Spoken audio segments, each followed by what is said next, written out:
Well, 900 hard games, and that's the strength of his leadership. It's practices, it's in games, every shift, every drill, and hyper vocal while he's doing it. So he brings energy and he gives energy, and he's played every one of those games hard. So well earned for him. But he's a great example, love of the game, to want to play that hard, to be able to play as hard, and a lot of that. Those guys play hurt all the time, right? The style of game says he's banged up all the time, and he's just a real gamer and a real pleasure to be around. Smile on his face every day. Excited about getting on the ice. It's great for all of us. You know, he brings us not just the players, it's for coaches and for everybody.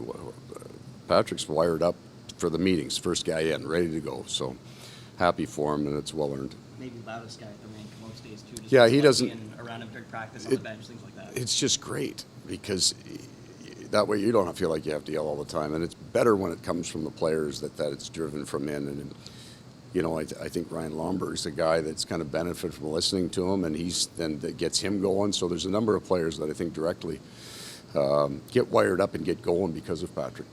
Do you have an update on Sasha Barkov? Well, the positive, he's feeling better, so that's the first kind of real turn.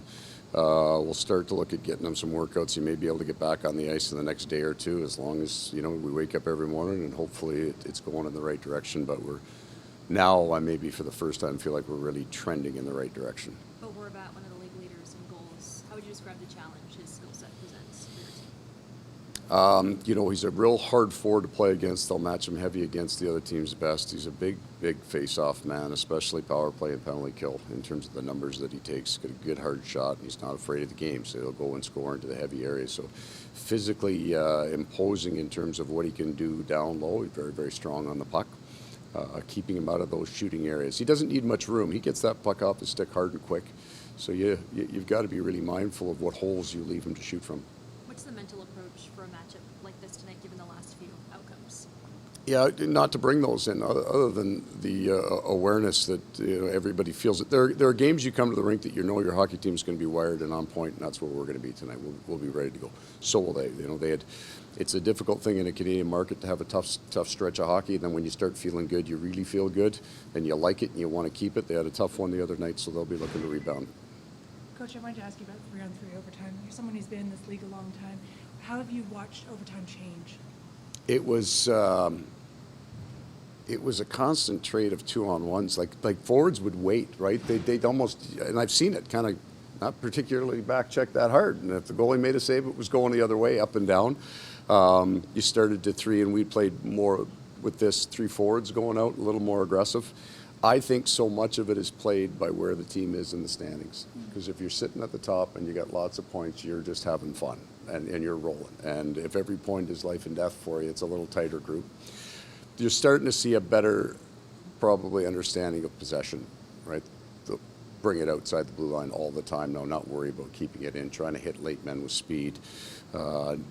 Fairly close to man-to-man. I mean, there were 2 or 4 teams that kind of sat off man-to-man for a while. Didn't go very well for them, so they changed that. But that'd be about it. At the end of the day, it's usually about your goaltender, one side or the other. How much does that opening face-off mean? Well, possession is absolute, because you can never get it back. There's a whole lot of them. You win that draw, and the other team never touches the puck again. These guys handle it so well, and they skate so well, they don't have to give it up. And a lot of them, I do feel there's way more patience in the offensive part of that. You're not seeing a lot of bad angle shots or kind of hope shots. They'll just hang on to it right to the very end if they have to. So that first draw is critical. Who will be the starting goaltender? Spencer goes tonight, yeah. You've had up-and-coming goalies like Spencer. I'm thinking of Connor Hellebuck. Yeah. Young, breaking into the league and into that role. Do you see similarities at all? Or is there anything in terms of how you manage them that's similar? I think you do need to get to know their personalities a little bit. I think I don't know anything about goaltending, truly the technical part of it. Unless you've played, I don't think that you can talk to those guys at that level. Do kind of more body language. I do feel over the years I started to talk to the goaltenders more about what I was thinking about when you pull a guy, when you start a guy. They wonder. And young goaltenders they come into the NHL, it's true of young players. They're the stars, right? These guys, they play every game, rarely practice, no morning skates, especially if you're coming out of college. So it's a new situation for them. Talk to them a little bit more about why you're not going tonight or the decisions that you make.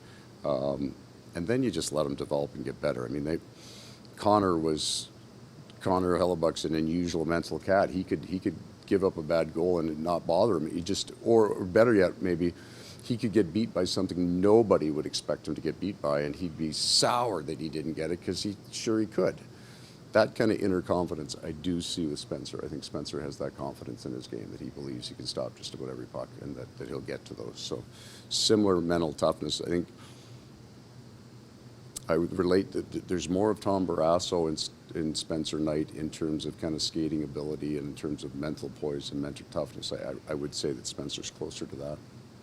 What do you like Anton Lundell's game so far this year? That's right. Oh, Lundell. good. Like really going in the right direction. So there was a bunch of pieces to the Florida Panthers last year that didn't come back. So we had a whole bunch of new people that were kind of integrating up front, and eventually Sam Reinhart and he got back together. They were so good together last year, and now he's back going again. So he's been building and getting stronger. It's just a good young center iceman with a lot to learn about the game.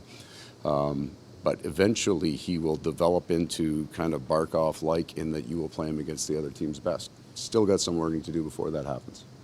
Team-wise, I guess you're allowing more goals than you would want to. Yeah, you know what? I mean, that's true. I would say that lately our defensive game over the last 10 hasn't been as strong. You're also playing pretty much playoff teams at that point, so you end up giving a little bit more. We're not winning games. That's what bothers. Our analytics are outstanding. We're about third or fourth in expected goal differential, so we're there. Getting over that hump, getting to that kind of next level. I think you probably have to have all your top guys in the lineup to do it, but at the same time, goaltender can win you a game. So we just need to get a bit of a good feeling because there's chunks of our game that are very, very strong. As a coach, how do you see the league at the moment? The goal amounts are going up all the time. More and more contact wins.